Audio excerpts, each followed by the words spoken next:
Hello everyone, welcome again. So ये video हमारी acid and base salt वाला जो हमने चैप्टर शुरू किया था उसका सेकंड पार्ट रहेगी। फर्स्ट पार्ट में हमने एमसीक्यू फिलिंग द ब्लैंक्स वाले क्वेश्चन किए थे। इस वीडियो में हम 2 मार्क्स 3 मार्क्स या जो 5 मार्क्स में आपके क्वेश्चन आते हैं उनको कवर करेंगे। इसमें ज़्यादातर आपके क्या रहेंगे, प्रीवियस ईयर पेपर में जो आए हुए क्वेश्चन हैं वो रहेंगे। तो चलिए हम फर्स्ट क्वेश्चन शुरू करते हैं। देखिए आपसे क्या पूछा गया है कि जो हमारा दही होता है, ठीक है, खट्टे पदार्थ होते हैं जो सोर सब्सटेंसेस होते हैं, उनको हमें ब्रास एंड कॉपर के बर्तन में क्यों नहीं रखना चाहिए। तो क्यों नहीं रखना चाहिए, देखिए जो हमारे कर्ड होता है या फिर खट्टे सब्सटेंसेस होते हैं, सोर सब्सटेंसेस होते हैं, उनके अंदर क्या होता है, एसिड होता है। तो जिस बर्तन में आप रखेंगे, जैसे कॉपर के में रख दिया, ब्रास के में रख दिया, जिंक के में रख दिया, तो वो क्या करेंगे, वहां पे एक ऐसा कंपाउंड बनाएंगे जो क्या होता है, पॉइजनस होता है। उस मेटल के साथ वो एसिड रिएक्ट करेगा और फिर क्या बन जाएगा, वहां पे एक ऐसा कंपाउंड बनेगा जो जहरीला होता है। तो आप फिर क्या करेंगे, उस दही वगैरह को खाएंगे भी, तो आपके वो फूड में भी इनटेक हो गया, ठीक है, आपके मतलब स्टमक में भी गया है, तो आपके लिए क्या हो जाता है, जहरीला हो जाता है, आपके लिए वो हेल्दी नहीं होता। इसीलिए हमें जो कर्ड होती है, सोर सब्सटेंसेस होते हैं, उनको ब्रास एंड कॉपर के बर्तन में नहीं रखना चाहिए, ठीक है। नेक्स्ट क्वेश्चन देखिए, आपसे पूछा गया है, what happen when eggshell is placed in a beaker containing concentrated solution of HNO3। जो नाइट्रिक एसिड होता है उसका आपने कंसंट्रेटेड सॉल्यूशन लिया और उसके अंदर हमने एग सेल को रख दिया, तो क्या होएगा बताइए। देखिए एग सेल जो होती है, हमारी अंडे की जो बाहर की लेयरिंग होती है एग सेल, उसमें वो किससे बनी होती है, कैल्शियम कार्बोनेट से बनी होती है, ठीक है। तो जब आप उसको एसिड में रखेंगे, कौन से में, नाइट्रिक एसिड में, तो वहां पर कार्बन डाइऑक्साइड गैस रिलीज होगी। तो आपसे ये क्वेश्चन मतलब रिएक्शन भी पूछ सकते हैं कि जो कैल्शियम कार्बोनेट है, एक्सेल होगी इसकी कैल्शियम कार्बोनेट की, तो आपने नाइट्रिक एसिड में जब उसको रखा तो वहां पर गैस रिलीज हुई, कार्बन डाइऑक्साइड और CnO3 ट्वाइस का जो हमारा कंपाउंड बन गया, उसके साथ साथ वहां पर वाटर भी रिलीज होता है। तो आपसे ये पूछ सकते हैं कि जनरली वहां पर कौन सी गैस रिलीज होती है, तो वहां पर कार्बन डाइऑक्साइड गैस रिलीज होती है। नेक्स्ट क्वेश्चन देखिए, थर्ड क्वेश्चन आपसे पूछा गया है, write the name and chemical formula of acid found in ant tongue. जो हमारी एंट होती है, चींटी वगैरह काट लेती है, उसके जो डंक में कौन सा एसिड होता है उसका नाम भी लिखना है आपको, फॉर्मूला भी लिखना है, और ये भी बताना है कि जो आपको रिलीफ मिलेगा, डिस्कम्फर्ट हो गया उसकी वजह से, जैसे आंट ने आपको काट लिया है, एंट ने, तो उसकी वजह से स्वेलिंग आ जाती है, आपको जलन होती है, पेन होता है, तो उसको कैसे कम किया जा सकता है। देखिए नाम क्या होता है उसका, एंड के स्टंग में कौन सा होता है, मिथेनोइक एसिड, या फिर आप उसको फॉर्मिक एसिड भी बोल देते हैं। एंड केमिकल फॉर्मूला क्या होता है, HCOOH, फॉर्मिक एसिड का होता है ये। तो क्या करते हैं हम, इसके जो पेन को कम करने के लिए हम क्या करते हैं, बेसिक साल्ट, जैसे देखो एसिड आया है, जो चींटी ने आपको काटा है उससे क्या हुआ, आपकी बॉडी में एसिड रिलीज हुआ है, तो उस एसिड को न्यूट्रलाइज करने के लिए कोई बेस चाहिएगा, तो हम उसके ऊपर क्या लगाते हैं, बेकिंग सोडा लगाते हैं। तो बेस क्या करेगा, हाँ वहां पर न्यूट्रलाइजेशन प्रोसेस करेगा, जो एसिड चींटी ने आपकी बॉडी में इंजेक्ट किया है, बेस उसको क्या करेगा, न्यूट्रलाइज कर देगा और वहां पर साल्ट एंड वाटर प्रोड्यूस हो जाएगा। तो ये कौन सी रिएक्शन होती है, ये न्यूट्रलाइजेशन प्रोसेस होती है। नेक्स्ट क्वेश्चन देखिए, which gas is usually liberated when an acid react with a metal. आपने फर्स्ट चैप्टर में भी पढ़ा था, जब भी कोई मेटल है उसके ऊपर आप एसिड डालते हो तो कौन सी रिलीज होती है गैस वहां पे, hydrogen dioxide, sorry hydrogen hydrogen gas release होती है वहां पर।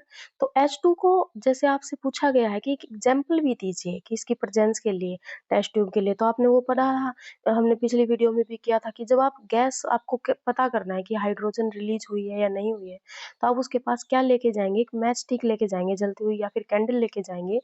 तो वहां पे क्या होगा, पॉप का साउंड आएगा, तो वो वहां पे पॉप का साउंड आ रहा है, तो ये क्या इंडिकेट करेगा कि हमारी हाइड्रोजन गैस रिलीज हुई है उधर से। नेक्स्ट क्वेश्चन देखिए, आपसे पूछा गया है, why does an aqueous solution of N acid conduct electricity. जो एक्वस सॉल्यूशन होता है आपका, किसी भी चीज का आपने एक्वस सॉल्यूशन बनाया है, फिलहाल तो यहाँ पे एसिड का दिया हुआ है कि आप एसिड का जब एक्वस सॉल्यूशन बनाएंगे तो वहां पर इलेक्ट्रिसिटी कैसे कंडक्ट होती है। देखिए जैसे आपको ये दिया हुआ है, सल्फ्यूरिक एसिड है H2SO4, जब आप इसको आयनाइज करेंगे मतलब वाटर में डिप करेंगे, वाटर में ऐड करेंगे, इसमें वाटर ऐड करेंगे, तो ये किस में टूटते हैं, ये टूटता है H positive plus HSO4 negative. ठीक है, H2SO4 किस में टूटेगा, H positive plus HSO4 negative. अब देखिए सॉल्यूशन में तो क्या है, वाटर भी है, तो H2O किस में टूटेगा, वो टूटेगा H positive plus OH negative. ठीक है, तो जो ये हमारा H पॉजिटिव है प्लस OH नेगेटिव टूटता है, तो जो ये H पॉजिटिव हमारा यहाँ से रिलीज हुआ है एसिड में से, ये वाटर के साथ रिएक्ट करके क्या बना लेता है, हाइड्रोनियम आयन बना लेता है H3O पॉजिटिव। ऐसे ये जब कंप्लीट डिस्ट्रॉय होता है तो ये किस में टूट जाता है, 2H positive plus SO4 negative में। तो मेन आपसे ये पूछा गया है कि जब हम उसमें एसिड में वाटर ऐड करते हैं, उसका एक्वस सॉल्यूशन बनाते हैं, तो कंडक्ट कैसे होती है इलेक्ट्रिसिटी, तो वो किस में टूट जाता है, वो अपने आयन और कैटायन और एनायन में टूट जाता है। तो कैटायन और एनायन की वजह से ही जो है इलेक्ट्रिसिटी हमारी प्रोड्यूस होती है। तो कोई भी चीज आपसे पूछ ली जाए कि ये इसने इलेक्ट्रिसिटी कैसे कंडक्ट की, तो आपने वहां पर आंसर लिखना है कि उसके जो आयन्स हैं वो किस में टूट गए होंगे, कैटायन और एनायन में टूट गए होंगे। सॉरी, जो कंपाउंड होगा कैटायन और एनायन में टूट गया होगा। ठीक है, नेक्स्ट क्वेश्चन देखिए, ये क्वेश्चन इंपॉर्टेंट है, आपसे पूछा गया है 2018 में। देखिए क्या गिवन है कि जो आपका जो आप डाइल्यूट करते हो एसिड को, डाइल्यूट करने का मतलब क्या होता है कि आपने उसमें वाटर ऐड किया, तो आपको ये बोला जाता है कि आप एसिड में वाटर ना डालें। अगर आपने बीकर है उसमें एसिड ले लिया, उसके ऊपर वाटर ना डालें, बजाय कि आप क्या कीजिए, एक बीकर लीजिए, उसमें वाटर लीजिए और फिर उसमें एसिड डालिए। ठीक है, तो एसिड में वाटर नहीं डालना होता, वाटर में एसिड डालना होता है। तो ये रीजन पूछा हुआ है कि क्यों करते हैं हम ऐसा, कि acid should be added to the water, not water to the acid. देखिए क्या होता है, जो हमारा जब आप क्या करते हो एसिड एक बार इसको जूम कर लेते हैं। जब आप क्या करते हो, the process of dissolving N acid in water is a highly exothermic reaction. जब हम एसिड और वाटर को ऐड करते हैं तो वहां पर हाईली एक्सोथर्मिक रिएक्शन होती है, वहां से हीट रिलीज होती है। जिस भी बीकर में आप ऐड करके देखेंगे, देखिएगा उसका टेम्परेचर जो है वो बढ़ जाता है। तो हमें डाइल्यूशन करने के लिए क्या करना होता है, अगर हम ऐड करते हैं एसिड को ड्रॉप वाइज इन वाटर, अगर आपने जैसे बीकर में क्या लिया है, वाटर लिया हुआ है, और आप उसमें ड्रॉप ड्रॉप करके एसिड डालेंगे। ठीक है, एक ड्रॉप डाल ली, सेकंड डाल दी, थर्ड डाल दी, तो क्या होगा, वहां से एनर्जी तो तब भी रिलीज होगी, नीचे क्या है, वाटर है, ऐड क्या कर रहे हो, HCl ऐड कर रहे हो, तो क्या होगा, एनर्जी तो तब भी रिलीज होगी। लेकिन एक बूंद आपने वाटर में डाली है, इसकी एसिड की एक बूंद डाली, तो वो क्या होगा, जहां से जो एनर्जी रिलीज होगी एसिड की वजह से, वो किस में कंज्यूम हो जाएगी, वाटर में हो जाएगी, क्योंकि एनर्जी जो रिलीज हुई है वो कम हुई है, वाटर जो है वहां पर ज्यादा है, तो वो उस एनर्जी को क्या कर लेगा, कंज्यूम कर लेगा, तो इसलिए वो ज्यादा क्या होगी, विगरस एक्ट नहीं करेगी। लेकिन जब आप इसका उल्टा करते हो, आप क्या करते हो, नीचे बीकर में ले लिया HCl और ऊपर से ऐड कर रहे हो वाटर। ठीक है, एसिड क्या है, बहुत ज्यादा मात्रा में है, और पानी आप उसमें ऐड कर रहे हो, तो एकदम से क्या होगी, बहुत ज्यादा हाईली एक्सोथर्मिक रिएक्शन होगी, हाईली हीट निकलेगी, और वो क्या होता है आपके लिए हार्मफुल भी हो सकता है, कोई एक्सीडेंट वगैरह भी करवा सकता है लैब में। तो आपको क्या करना होता है, जब भी एसिड को आपने डाइल्यूट करके यूज करना होता है, क्योंकि कॉन्सेंट्रेटेड एसिड हम लैब वगैरह में जो एक्सपेरिमेंट करते हैं नहीं यूज करते, क्योंकि उसको डाइल्यूट करना होता है, तो आपने क्या करना होता है, हमेशा बीकर लीजिए, उसमें पानी लीजिए, फिर उसमें ड्रॉप बाय ड्रॉप क्या कीजिए, एसिड ऐड कीजिए। तो ये तरीका जो होता है आपका सही होता है, और ये वाला आपका गलत हो गया। नेक्स्ट देखिए,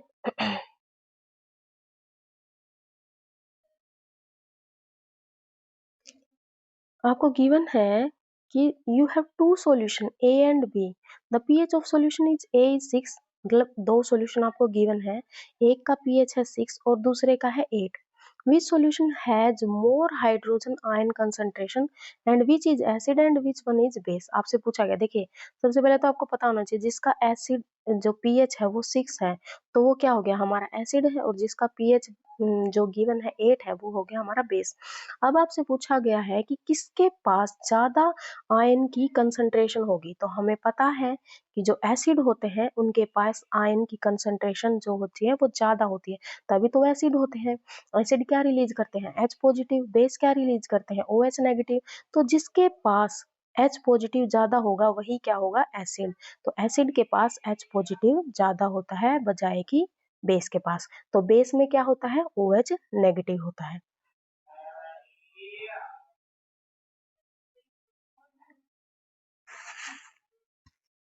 नेक्स्ट क्वेश्चन देखिए, आपसे पूछा गया है do basic solution also have H positive ions. आपसे पूछा गया है कि क्या जो बेस होते हैं उनके पास भी H पॉजिटिव आयन होते हैं। अगर वो होते हैं तो फिर वो बेस क्यों कहलाते हैं। देखिए, कोई भी कंपाउंड है, मान लीजिए वो एसिड है, बेस है, उसके पास H पॉजिटिव भी होते हैं और उसके पास OH नेगेटिव भी होते हैं। तो जो ज्यादा होगा, जैसे मान लीजिए एक कंपाउंड है, हमें नहीं पता वो एक्स कंपाउंड है, उसके पास H पॉजिटिव भी है, उसके पास OH नेगेटिव भी है। तो अगर उसके पास, उस कंपाउंड के पास H पॉजिटिव ज्यादा होंगे तो वो एसिड हो जाएगा, और अगर उसके पास OH नेगेटिव होंगे तो वो बेस हो जाएगा। तो ये पूछा हुआ है कि क्या जो बेस होते हैं उसके पास H पॉजिटिव भी होता है। तो हाँ, जो बेस होते हैं उनके पास H पॉजिटिव आयन भी होते हैं, बट वो बहुत कम होते हैं। और वो बेसिक क्यों होते हैं, क्योंकि उनके पास OH नेगेटिव ज्यादा होते हैं as compare to H positive. तो ए सॉल्यूशन बिकम न्यूट्रल। और सॉल्यूशन न्यूट्रल कब होता है, जब इक्वल H पॉजिटिव किसके इक्वल हो जाता है, OH नेगेटिव के। मान लीजिए आपके पास 7 H पॉजिटिव है, 7 OH नेगेटिव है, तो ये न्यूट्रल न्यूट्रल हो गया। और आपके पास 9 H पॉजिटिव है, 7 OH नेगेटिव है, तो ये एसिड हो गया। और आपके पास क्या है, आपके पास 6 H पॉजिटिव है एंड 14 OH नेगेटिव है, तो वो कंपाउंड क्या हो जाएगा, बेसिक। तो जिस चीज की मात्रा ज्यादा हो जाएगी वो वही होगा। अगर H पॉजिटिव ज्यादा है तो एसिड, और अगर OH नेगेटिव है तो वो बेस हो जाएगा। नेक्स्ट क्वेश्चन देखिए, ये इसमें 1 मार्क्स वाले में भी आया हुआ था कि जो right an equation two show the reaction between plaster of Paris and water.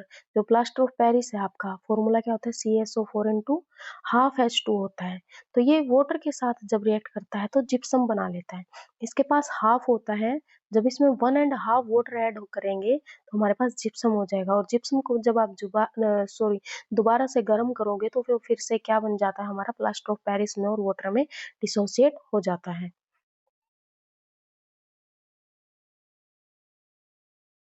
Next question देखिए, why does distilled water not conduct electricity. जो डिस्टिल्ड वाटर होता है वो इलेक्ट्रिसिटी कंडक्ट नहीं करता, जबकि रेन वाटर तो करता है। रेन वाटर में तो इलेक्ट्रिसिटी कंडक्ट होती है। कैसे इसका पता चलेगा, जो बारिश आती है उसी टाइम पे क्या होती है, बिजली कड़कती है, वहां पर स्पार्किंग होती है, आग लग जाती है, तो किस वजह से होती है, तो जो रेन होती है उसके वाटर में क्या होते हैं, आयंस होते हैं, तो वहां पर क्या होती है, इलेक्ट्रिसिटी हमारी जनरेट होती है। लेकिन जो डिस्टिल्ड वाटर होता है, जैसे आपने डिस्टिल्ड प्रोसेस की है, डिस्टिलेशन की है, नेक्स्ट चैप्टर में हम करेंगे, तो उसके बाद जो वाटर बनता है उसमें कंडक्ट करेंगे ना आप इलेक्ट्रिसिटी। आप मान लीजिए उसमें से करंट वगैरह पास करेंगे तो वहां पर इलेक्ट्रिसिटी उसमें से प्रोड्यूस नहीं होती। तो किस वजह से नहीं होती, जो डिस्टिल्ड वाटर होता है ना उसमें से इलेक्ट्रिसिटी कंडक्ट नहीं होती, क्योंकि वो एक क्या बन जाता है, कोवलेंट कंपाउंड बन जाता है। जो हमारा डिस्टिल्ड वाटर होता है वो कोवलेंट कंपाउंड बन जाता है, तो उसमें जो आयंस होते हैं वो आयनाइज नहीं होते।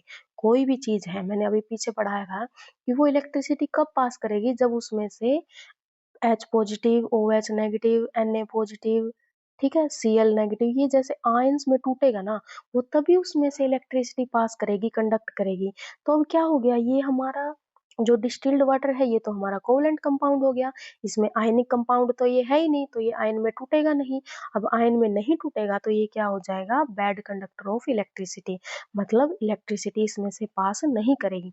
जबकि जो रेन वाटर होता है उसके अंदर क्या होते हैं, बहुत सारी इम्प्योरिटी होती हैं, और उसमें जो गैसेस होती हैं वो आयनाइज हो जाती हैं, जिस वजह से जो रेन वाटर है वो हमारा कंडक्ट करता है इसको, इलेक्ट्रिसिटी को।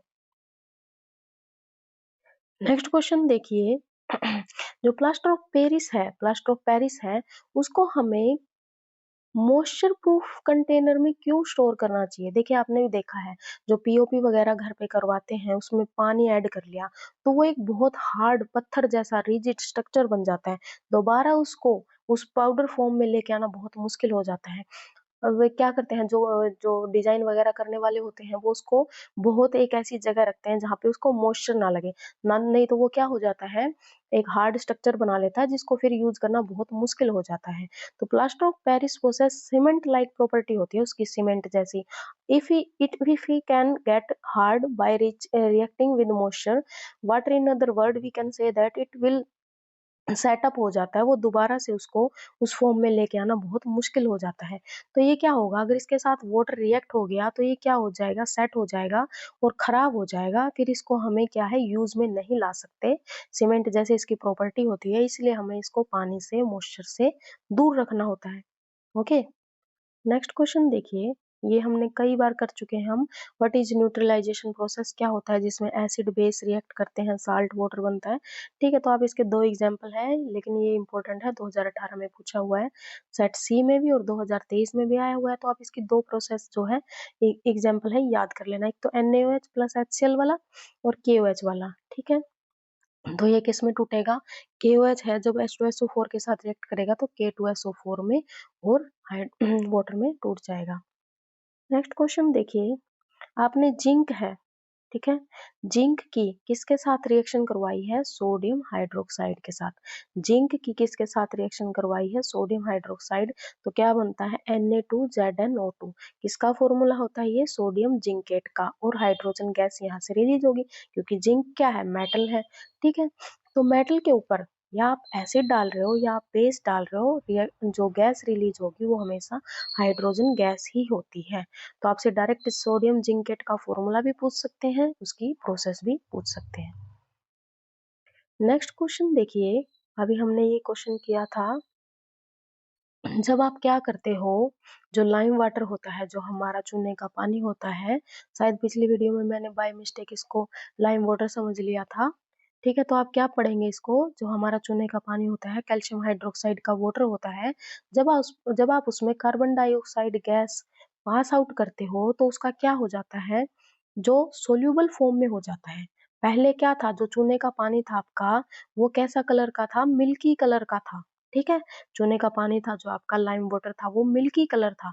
लेकिन जब आप उसमें carbon dioxide gas pass out करते हो तो वो कलर क्या हो जाता है, फेड अप हो जाता है। किस वजह से, क्योंकि जो हमारा CaHCO3 बनता है ये सोल्यूबल हो जाता है। ठीक है, तो सोल्यूबल होते ही वो जो पानी में घुल जाएगा तो उसका कलर क्या है, फेड अवे हो जाता है। नेक्स्ट क्वेश्चन देखिए, अब ये जो क्वेश्चन है ये सारे बहुत इंपॉर्टेंट हैं, क्योंकि ये कई बार पूछे जा चुके हैं। जैसे आपसे पूछा गया है, कई बार पूछ लेंगे वॉशिंग सोडा बताइए, कई बार पूछ लेंगे बेकिंग सोडा बताइए। इसके अलावा जो 3-4 और हैं जिनकी आपको प्रोसेस भी बनानी है, कोई मैकेनिज्म वगैरह भी बनाना होता है, उसके यूज़ भी बनाने होते हैं, ठीक है? तो आपसे बेकिंग सोडा और वॉशिंग सोडा का क्या पूछा गया है, यूज़ेज़ पूछा गया है। देखिए वॉशिंग सोडा को तो सबको पता होता है, क्या किया जाता है इसका, वैसे तो घरों में आप जैसे कपड़े धोने के लिए, बर्तन धोने के लिए भी यूज़ करते हैं। मेनली इसका यूज़ किसमें किया जाता है? ग्लास इंडस्ट्री में, ग्लास में, साबुन वगैरह में, या पेपर इंडस्ट्री में। पेपर इंडस्ट्री में कैसे किया जाता है? जो पेपर की फॉर्मेशन करते हैं, तो पेपर का कलर क्या होता है? डार्क होता है। तो उसको ब्राइटन करने के लिए वहाँ पे वॉशिंग सोडा यूज़ किया जाता है। या फिर जो सेकंड यूज़ होता है, हमने जैसे पिछली क्लास में भी पढ़ा था, जो वाटर की हार्डनेस होती है, परमानेंट हार्डनेस, उसको हटाने के लिए भी किसका यूज़ किया जाता है? वॉशिंग सोडा का। उसके अलावा जो बेकिंग सोडा है, बेकिंग सोडा का तो सबको पता है, बेकिंग इंडस्ट्री में जैसे आप ब्रेड वगैरह, केक वगैरह जो बनाते हैं, ठीक है? उसके अलावा बेकिंग सोडा क्या होता है, हमारा एंटासिड भी होता है। एंटासिड होता है बेकिंग सोडा, जैसे आप जो इनो वगैरह लेते हैं ना, उसमें बेकिंग सोडा ही होता है। ठीक है, तो इनो वगैरह क्या होता है, जब हमारे पेट में एसिडिटी बढ़ जाएगी, तो एंटासिड होता है बेकिंग सोडा, तो उसको क्या करेगा, न्यूट्रलाइज़ कर देगा, वाटर और उसमें साल्ट में प्रोड्यूस कर देगा पेट में। तो आपको एसिडिटी से क्या मिलेगा, रिलीफ मिलेगा। नेक्स्ट क्वेश्चन देखिए, आपसे पूछा गया है, how does change in a pH value cause tooth decay, जैसे आपका जो दांत टूट जाता है, कई बार दांत होता है खराब हो गया, टूट हो गया, सड़ गया, वो किस वजह से होता है, हमारे माउथ का जो पीएच है वो चेंज हो जाता है। इस वजह से चेंज होता है, जैसे आपने खाना खाया, ठीक है, मील लिया, आपका फूड लिया, उसके बाद क्या करते हैं, कई लोग क्या करते हैं, कुल्ला वगैरह नहीं करते, मतलब माउथ को जो रिंस नहीं करते वाटर के साथ, ठीक है। तो वाटर के साथ जब आपने खाना खाने के बाद अपना माउथ है जो वो साफ नहीं किया, तो वो क्या होता है, जो वो फूड है हमारे दांतों के ऊपर चिपका रहता है, तो वहां पर एक बैक्टीरिया होता है। वो बैक्टीरिया क्या करेगा, उस जो हमारे माउथ में बैक्टीरिया होता है, वो क्या करता है, जो हमारा फूड है, वो जो हमारे दांतों के ऊपर मुंह में रह गया है, उस फूड को किसमें कन्वर्ट कर देता है। फूड में क्या होता है, मेनली बेसिकली अपना क्या होता है, कार्बोहाइड्रेट होता है, शुगर होता है, उसको एसिड में चेंज कर देगा। तो एसिड में चेंज करेगा, आपके जो माउथ में दांतों का पीएच क्या हो जाएगा, फिर डिक्रीज हो जाएगा। मेनली मान लीजिए आपका न्यूट्रल था, सोच के चलिए एक बार माउथ का पीएच, लेकिन वहां पे जो बैक्टीरिया था उसने क्या किया, फूड को एसिड में चेंज कर दिया, तो आपका तो एसिड हो गया, एसिडिक मीडियम हो गया माउथ का, दांतों का। तो इस वजह से क्या होता है, हमारा पीएच है जो वो डिक्रीज हो जाएगा माउथ का, और इस वजह से हमारा टूथ क्या होता है, हमारे दांत क्या होते हैं, वो टूटना शुरू हो जाते हैं। तो इसको अवॉइड करने के लिए, इससे बचने के लिए हमें क्या करना चाहिए, खाने के बाद एक बेसिक टूथपेस्ट यूज कीजिए, या फिर आप माउथ को वाटर से रिंस आउट कर सकते हैं, ठीक है। नेक्स्ट क्वेश्चन देखिए, आपसे पूछा गया है, right difference between strong acid and weak acid. देखिए आपका चैप्टर ही है एसिड बेस एंड साल्ट, तो आपको मिनिमम 2 या 3 जो है एग्जांपल स्ट्रॉन्ग एसिड के और वीक एसिड के पता होने चाहिए। मेनली स्ट्रॉन्ग एसिड क्या होता है, देखिए स्ट्रॉन्ग एसिड वो एसिड होते हैं जिनको आप वाटर में डिप करते हो, तो वो अपने आयंस में कंप्लीटली टूट जाते हैं, जैसे HCl है, जब आप इसको वाटर में ऐड करेंगे तो H positive plus OH negative में ये कंप्लीट टूट जाएगा। और ये एरो जो आप दिखाते हो, वन वन डायरेक्शन वाला, इसका मतलब ही यही होता है कि ये कंप्लीटली टूट गया है, ठीक है। ये फर्दर जब आप +1 में केमिस्ट्री वगैरह पढ़ोगे, इक्विलिब्रियम क्या होता है उसमें पढ़ेंगे भी। ये कई बार क्या होता है, जो वीक एसिड होते हैं वो कंप्लीटली डिस्ट्रॉय नहीं होते, जो वीक एसिड होते हैं वो कंप्लीटली डिसोसिएट नहीं होते, तो वो H पॉजिटिव कम देते हैं, ये कंप्लीट H पॉजिटिव दे देगा, ये लेस H पॉजिटिव देता है। तो इसीलिए जो स्ट्रॉन्ग एसिड होते हैं वो कंप्लीटली अपने आयंस में टूट जाते हैं और हमें ज़्यादा H पॉजिटिव आयंस देते हैं। जो वीक एसिड होते हैं वो कंप्लीट डिसोसिएट नहीं होते और वो लेसर नंबर ऑफ आयंस देते हैं, क्या, H पॉजिटिव OH नेगेटिव, तो इसलिए उनको वीक एसिड बोलते हैं। आप इनके एग्जाम्पल याद कर लेना, जैसे जो स्ट्रॉन्ग एसिड है H2SO4 हो गया, HCl हो गया, HNO3 हो गया, जो वीक एसिड है एसिटिक एसिड हो गया, CH3COH, H2CO3 हो गया। तो देखिए जो ये एक और पॉइंट इसका याद कर लीजिए, ये इक्विलिब्रियम नहीं आता इसमें, जो +1 में आप पढ़ेंगे वहां पे डिटेल में कि इक्विलिब्रियम क्या होता है, लेकिन जो स्ट्रॉन्ग एसिड होते हैं वो इक्विलिब्रियम में नहीं आते, जबकि जो वीक एसिड होते हैं वो इक्विलिब्रियम में आते हैं। इक्विलिब्रियम का अलग से आपको चैप्टर आएगा, उसमें जो मेनली आप वीक एसिड ही पढ़ते हो, ठीक है, वीक एसिड की वजह से ही वो चैप्टर जो है हमारा होता है कंप्लीट, उसमें स्ट्रॉन्ग एसिड वगैरह ज्यादा नहीं पढ़े जाते क्योंकि उनमें इक्विलिब्रियम आता ही नहीं है। नेक्स्ट क्वेश्चन देखिए, how is bleaching powder prepare. जो ब्लीचिंग पाउडर है वो कैसे बनता है, तो कैसे बनता है इसका रिएक्शन हमने पीछे भी पढ़ा था। जो कैल्शियम हाइड्रोक्साइड होता है हमारा, स्लेट ग्लाइम होता है, उसमें क्लोरीन गैस जब आप ऐड करते हो तो ब्लीचिंग पाउडर बन जाता है, CaOCl2। इसका एग्जाम्पल भी था, हमने पीछे किया था, इसका नाम पूछा होता है calcium oxy chloride, CaOCl2। Next question देखिए, ब्लीचिंग पाउडर का यूज। देखिए आपसे क्वेश्चन 2 या 3 मार्क्स में ऐसे बना के दे देंगे कि आप पहले क्या दीजिए, ब्लीचिंग पाउडर का फॉर्मूला दीजिए, नाम बताइए कैसे बनता है, ठीक है, फिर आप उसके यूज बता दीजिए। तो अब देखिए क्या यूज इसके गिवन है आपको। ये किस में यूज किया जाता है, टेक्सटाइल और पेपर इंडस्ट्री में, क्योंकि साफ करना होता है पेपर को, ड्रिंकिंग वाटर को साफ करना होता है जम से। फिर किस में यूज करते हैं, क्लोरोफोम में। क्लोरोफोम क्या होता है, जो वो सुंघाते वगैरह है बेहोश करने के लिए, ठीक है, वो केमिकल लैब में भी इसका यूज किया जाता है। ऑक्सीडाइजिंग एजेंट भी होता है, क्या, जो ब्लीचिंग पाउडर होता है वो ऑक्सीडाइजिंग एजेंट भी होता है। और इसको वूल को, जो ऊन है उसको अनश्रिंकेबल, मतलब वो ताकि श्रिंक ना हो उससे बचाने के लिए भी इसमें यूज किया जाता है। तो आप इसके मिनिमम 3-4 तो याद करके ही जाइएगा। सॉरी। नेक्स्ट क्वेश्चन देखिए, व्हाट इज जिप्सम? इसका फॉर्मूला भी हमने किया था। जिप्सम क्या होता है? जब हम इसको हीट करते हैं तो क्या बनता है? जिप्सम क्या होता है? कैल्शियम सल्फेट डाइहाइड्रेट था। ठीक है, कैल्शियम सल्फेट डाइहाइड्रेट था। जब आप इसको गर्म करेंगे तो ये प्लास्टर ऑफ पेरिस में टूट जाएगा हेमीहाइड्रेट में, और क्या होएगा, साथ में वाटर रिलीज हो जाएगा। इसी को अब हम रिवर्स कर देते हैं तो हमारा जिप्सम बन जाता है। जिप्सम को हम हीट कर देते हैं तो हमारा प्लास्टर ऑफ पेरिस बन जाता है। ये दोनों क्वेश्चन अभी हमने पीछे भी किए थे। नेक्स्ट क्वेश्चन देखिए, जो पूछा गया है, which gas is usually liberated when an acid react with metal? Metal के साथ कोई भी मेटल हो, एसिड रिएक्ट करेगा तो हाइड्रोजन गैस ही रिलीज होती है। जैसे जिंक प्लस H2SO4 ले लिया, सल्फ्यूरिक एसिड ले लिया, तो वहां पर ZnSO4 जिंक सल्फेट बनता है और हाइड्रोजन गैस रिलीज होती है। तो टेस्ट क्या है? वही पॉप साउंड वाला टेस्ट है इसमें भी।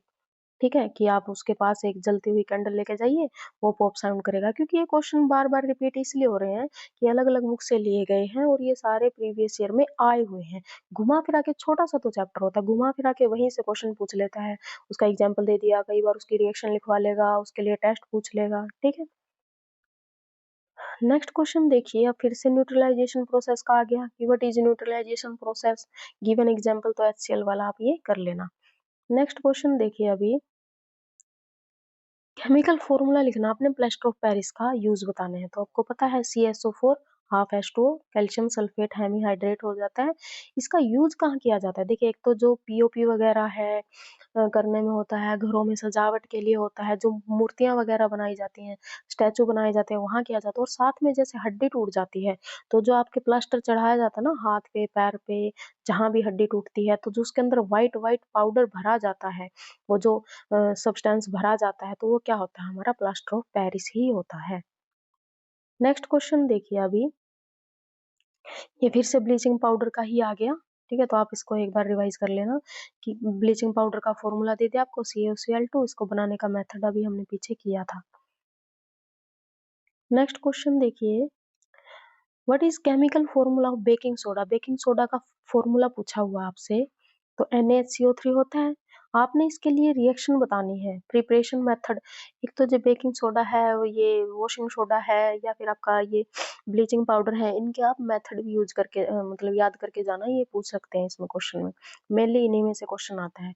तो आप कैसे बनाते हो बेकिंग सोडा? हम क्या करते हैं, सोडियम कार्बोनेट लेते हैं Na2CO3, उसके साथ वाटर ऐड करते हैं और उसमें कार्बन डाइऑक्साइड भी गैस ऐड करते हैं। क्या करते हैं, सोडियम कार्बोनेट लिया, वाटर और कार्बन डाइऑक्साइड इसमें हमने ऐड किया, तो हमारा क्या बनता है, सोडियम बाइकार्बोनेट बनता है। ठीक है, सोडियम बाइकार्बोनेट बनता है NaHCO3। तो ये किसका फॉर्मूला हो गया? ये बेकिंग सोडा का हो गया। ठीक है, बेकिंग सोडा का ये फॉर्मूला हो गया। बेकिंग सोडा हमने ज्यादातर ये केक वगैरह बनाने में हमने यूज किया था इसका।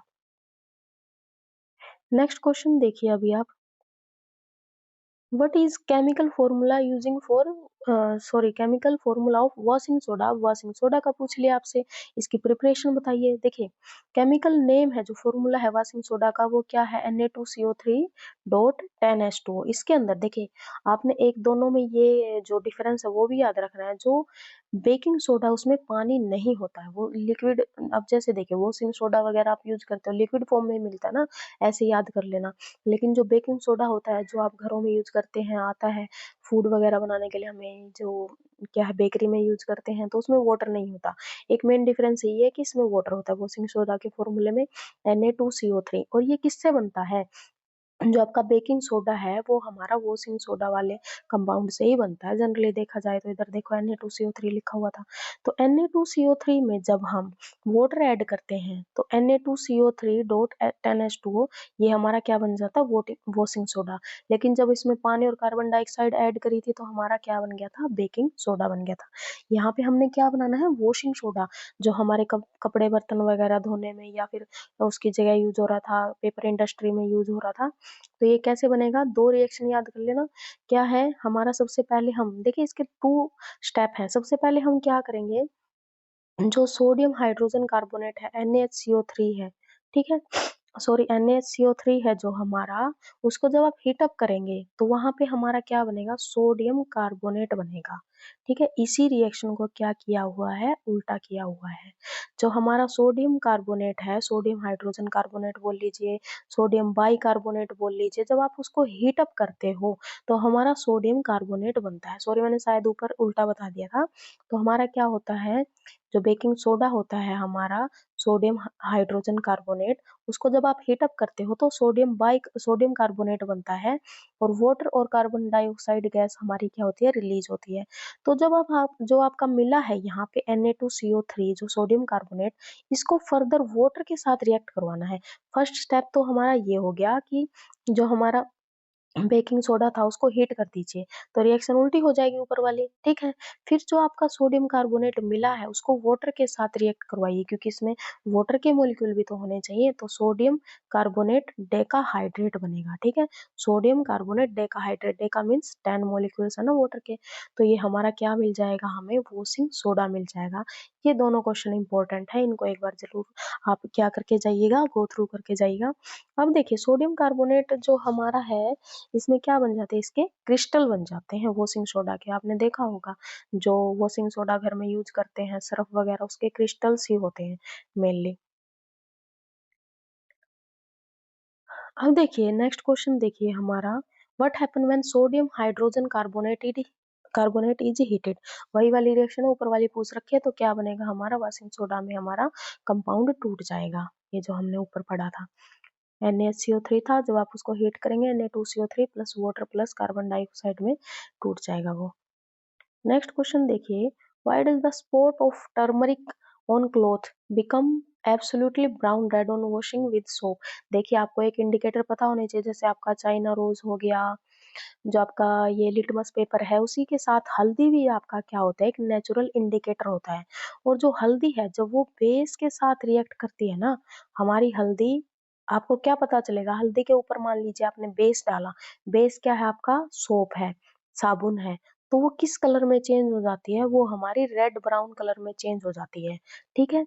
तो आपको जैसे हल्दी को भी आप इंडिकेटर के साथ यूज कर सकते हो। मान लिया आपने चेक करना है कि इस चीज में बेस है या नहीं है, तो आप क्या करेंगे, हल्दी के साथ जब आप बेस रिएक्ट करवाएंगे तो वहां पर जो कलर होगा उस कंपाउंड का, वो रेड ब्राउन हो जाता है। जैसे आपके कपड़ों पे क्या गिर जाती है, मान लिया हल्दी का स्पॉट हो गया, ठीक है, हल्दी वगैरह गिर गई, सब्जी वगैरह गिर जाती है, तो येलो येलो स्पॉट हो जाता है।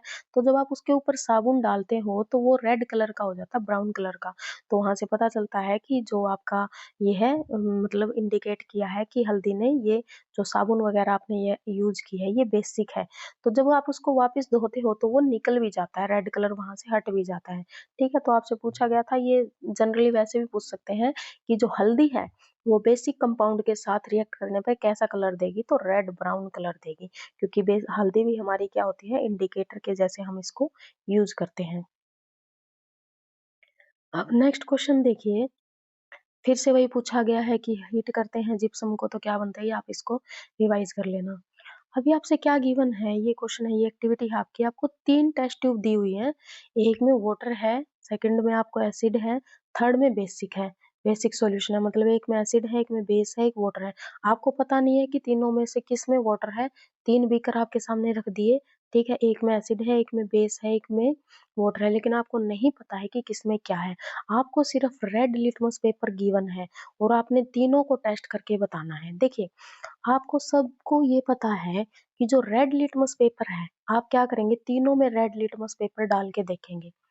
जो रेड लिटमस पेपर होगा वो वाटर के साथ रिएक्ट नहीं करेगा और एसिड के साथ भी रिएक्ट नहीं करेगा, क्योंकि रेड को किस में चेंज करेगा, एसिड तो रेड में ही चेंज करता है, वो पहले से ही रेड है, तो रेड एसिड में कोई रिएक्ट नहीं करेगा। तो मान लीजिए इसने कोई रिएक्शन नहीं दी, रेड ने कोई कलर चेंज नहीं किया, इसमें भी नहीं किया, तो ये मान लीजिए अभी आपको पता नहीं है कि इनमें से वाटर कौन सा है और एसिड कौन सा है, क्योंकि सारे के सारे कलरलेस, आपको पता ही नहीं है किसका कलर कौन सा है। अब मान लीजिए थर्ड टेस्ट ट्यूब में जब आपने डिप किया तो ये रेड से ब्लू हो गया आपका पेपर, क्योंकि एक तो बेस है ही, एक में तो चेंज होना ही है। मान लीजिए ये एसिड है या ये एसिड है, ये नहीं पता, ये वाटर है या ये वाटर है, ये भी नहीं पता, लेकिन एक में तो बेस है, तो बेस में क्या हो गया, रेड से ब्लू हो गया, तो ये बेस हो गया। अब आपने इसको हटा देना, यहाँ से आपने इसको हटा दिया, तो अब हमारे बचे 2 बीकर। अब हम क्या करेंगे, उस रेड वाले स्ट्रिप को जिसको हमने बेस में ऐड किया था वो किस में चेंज हो गया था, ब्लू में चेंज हो गया था।